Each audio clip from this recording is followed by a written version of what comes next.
Hello again. How are you? I'm very well. How are you? Good. I'm all good.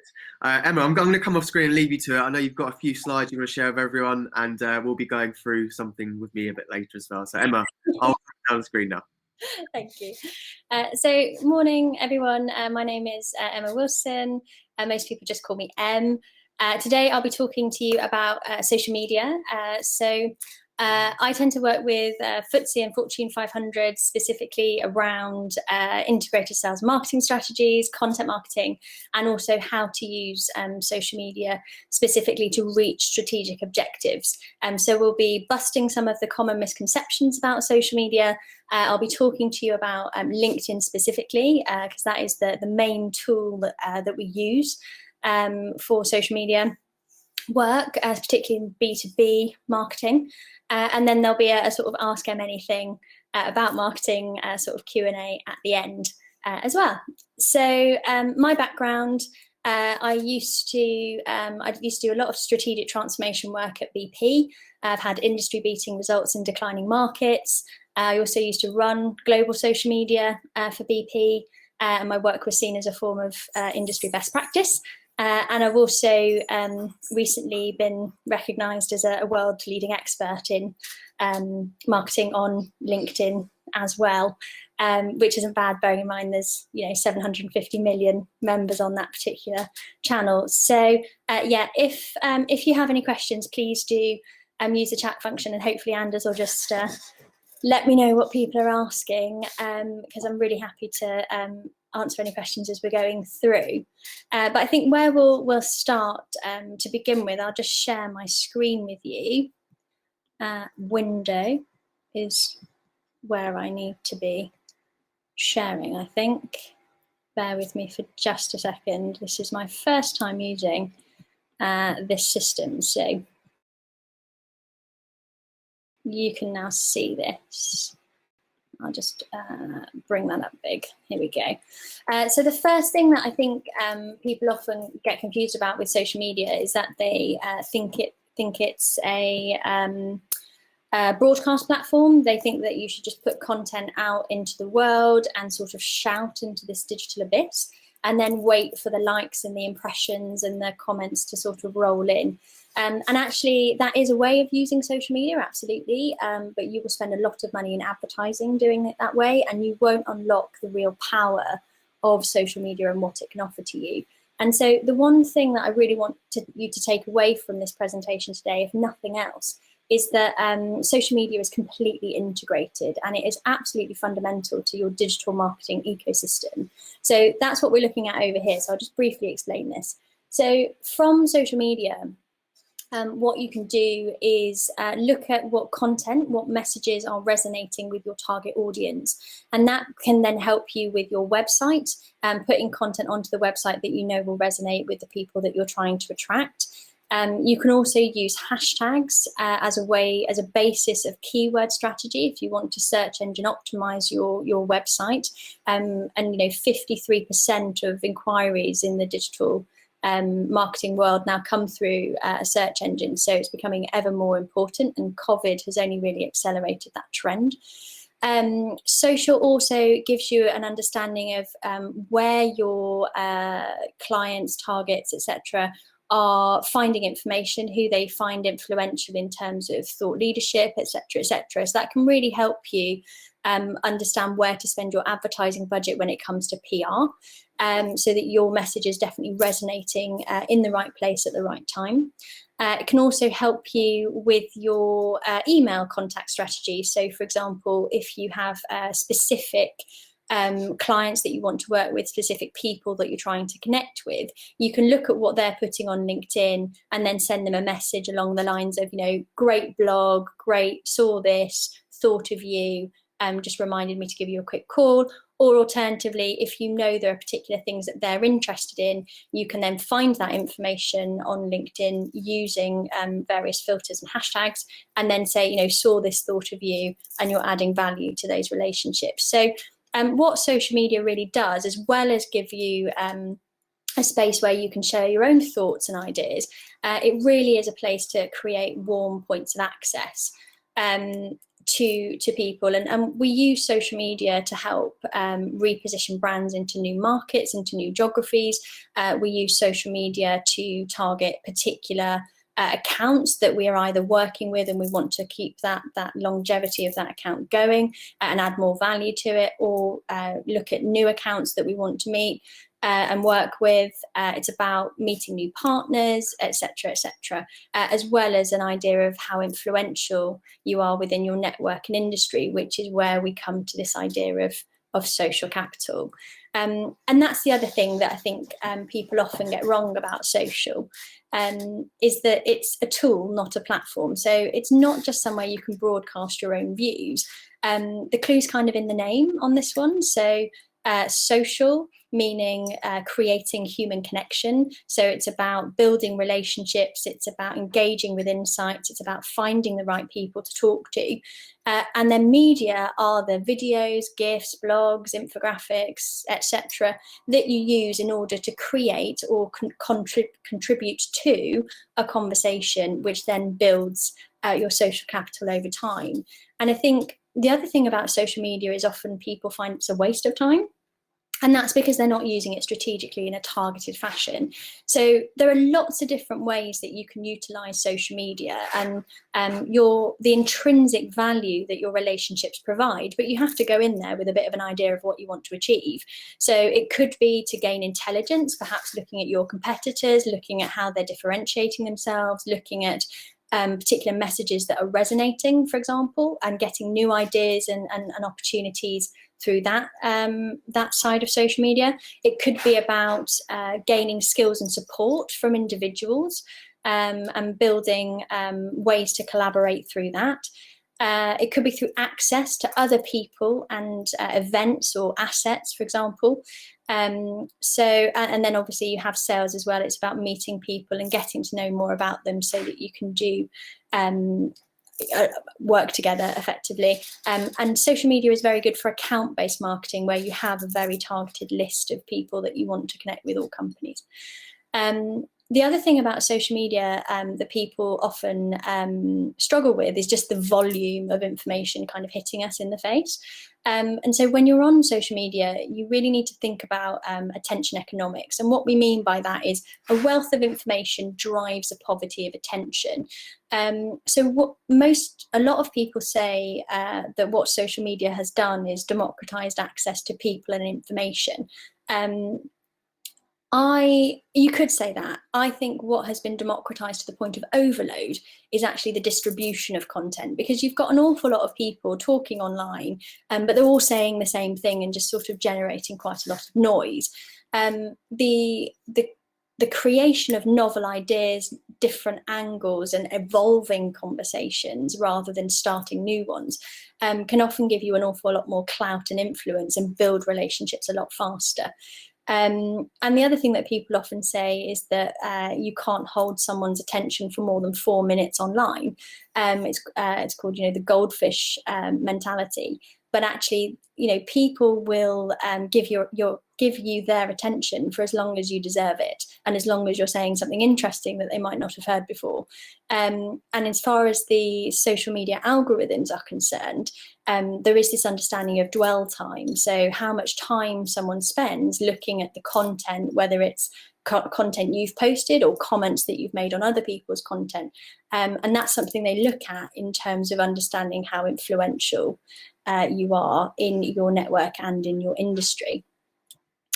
I won't go into this right now because I'm conscious of time, but the next thing that I want you to take away from this presentation is that in order to drive results on LinkedIn, it's as easy as 1, 2, 3, and that's about optimizing your profile. It's about finding new opportunities to engage with people through what we call social listening. So it's very much about being interested and then interesting. So commenting and liking and talking to people about what they're interested in will get you a lot further, a lot faster.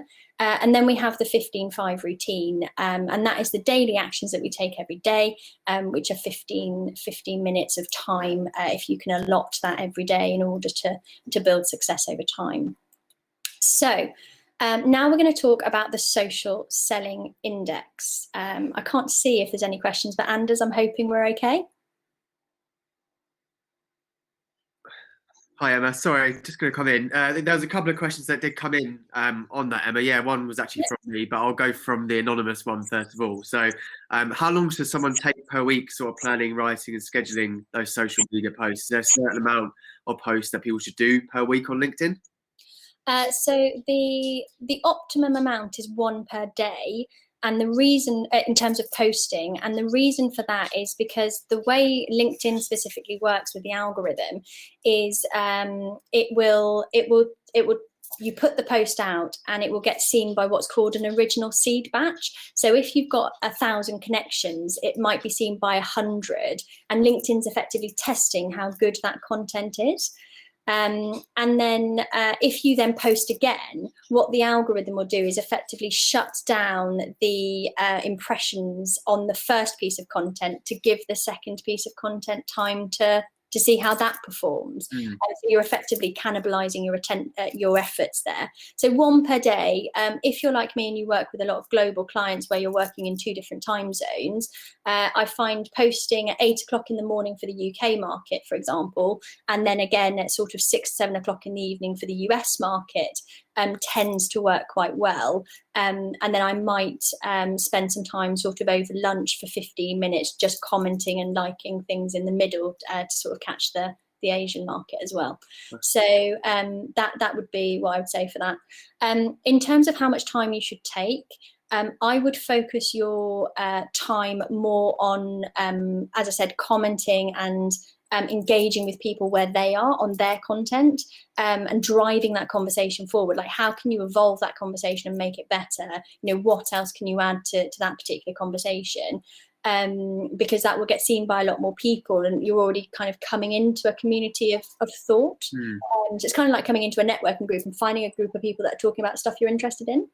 And you know, that's what LinkedIn effectively is. It's a 24/7, 365 global networking event with 750 million people. So yeah, commenting on other, rather than just, you know, you never go into a networking event, would you, and just sort of stand there and go, hi, this is me, here's my sales pitch. You just wouldn't do it. You'd start, you know, listening to what they're talking about and then adding your pieces in as well. So treat LinkedIn in the same way. The other thing is that creating content, good content, interesting, unique content, takes an awful lot of time. So again, often it's a lot easier and a lot quicker to comment on what other people are doing. So it's a curation content strategy, which is where you're finding things that are interesting in the world from Google or Twitter or wherever you're getting your information from, and then you're providing commentary on that via LinkedIn. And again, that just it makes you seem part of the conversation rather than trying to create a conversation necessarily.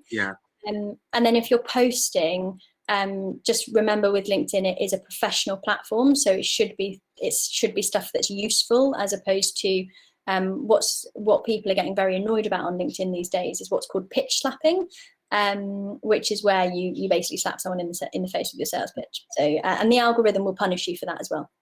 I'd agree with all of that, Emma. There's some very, very good tips there. There you go. I'm a bit conscious of time, so I'll leave you to it and go into the next part of How long have we got left? I've got about 7 minutes on my rack. Yeah, yeah. If anyone does have any questions for Emma, then please do pop them in the Q&A area. But I'll leave you to it. That's fine. So the social selling index, some of you may have heard of this, some of you may not have. When I was working at BP in global social media, this is where I first became aware of this back in 2014, 2015. And so basically, this is how LinkedIn ranks you as an individual on your progress online. It's the only one that does this and is this transparent. And you can't buy your way into this. You can't advertise and suddenly increase your score. It's benchmarked and it updates every 24 hours. So what the SSI does is looks at your social capital very specifically. It looks at how influential you are within your network. It looks at how influential you are within your industry. And then it pulls together a score out of 100 based on 4 components. So you have establish your professional brand, find the right people, engage with insights, and build relationships. And the reason this is important is because A, you want to know how influential you actually are within your network and industry so that you can build that influence up over time.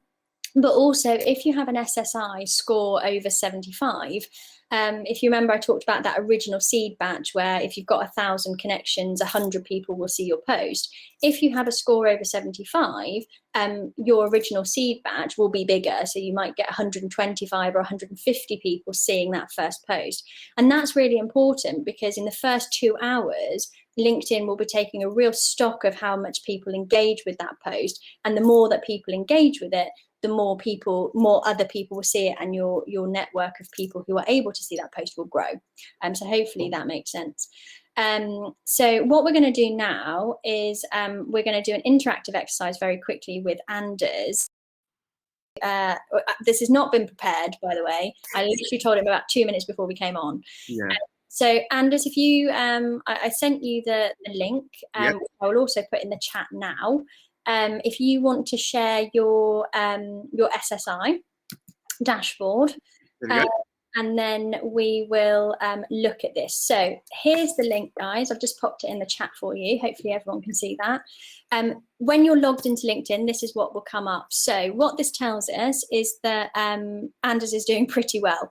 So to get to a score of 65 is actually quite difficult. Most people are generally around the 40, 50 mark. So it just shows that he's pretty good at social, which I would expect, bearing in mind the job he does. As you go up the scale, especially as you get from sort of 65 to 75 and above, it gets harder and harder to hit those numbers. So it's a bit like university in the fact that, you know, above 70 and you're really doing very well. 75 is where you need to get to, but it's much harder to get those incrementals from 70 to 75 than it is to go from like 50 to, you know, 64 or what have you. Well done, Sarah. 74, excellent news. So not much to do there in terms of moving that up into, you know, getting that free advertising effectively from LinkedIn there. So what this is telling us is that fortunately for Anders, he's fantastic at building relationships. We can do nothing in that area, but his establishing of his professional brand is something that we could work on. So as part of the Accelerate program that we run, we offer a 52-point profile check, which is where we go through all the different elements of the profile and give you recommendations for how to improve. We have made that available for free on the website, so I'll send you to a link after that. But if you just head over to your LinkedIn profile page for just a second, Anders. Sorry, do you want me to go to my actual page? If you can, yeah, that would be great. Look, it's already bookmarked. Look at this, brilliant.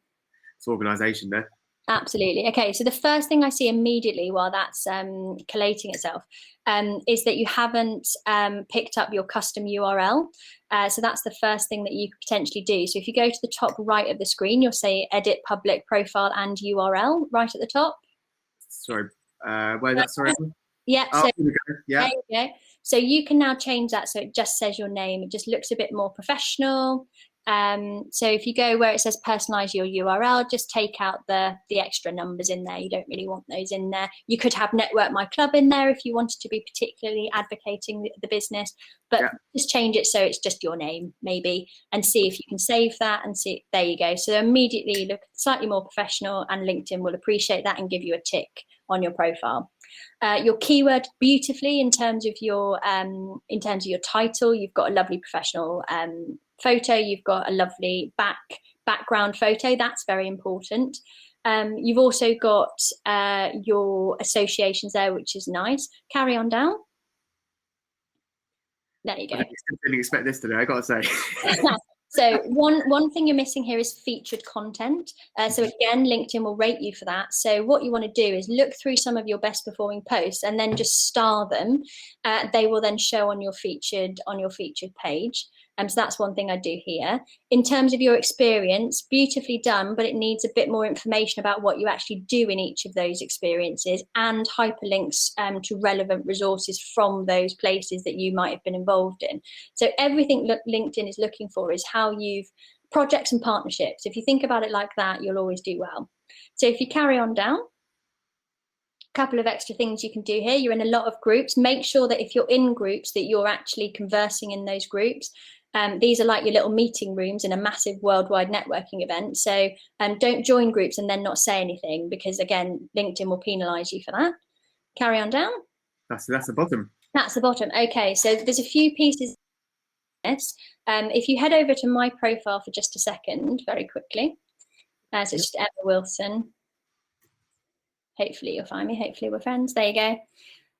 So the reason I have an emoji at the front of my name, by the way, is so that if anybody automates a connection request to me, I know straight away that they've not actually wanted to connect with me. They've just gone through some sort of bot, and I deliberately avoid those kind of people.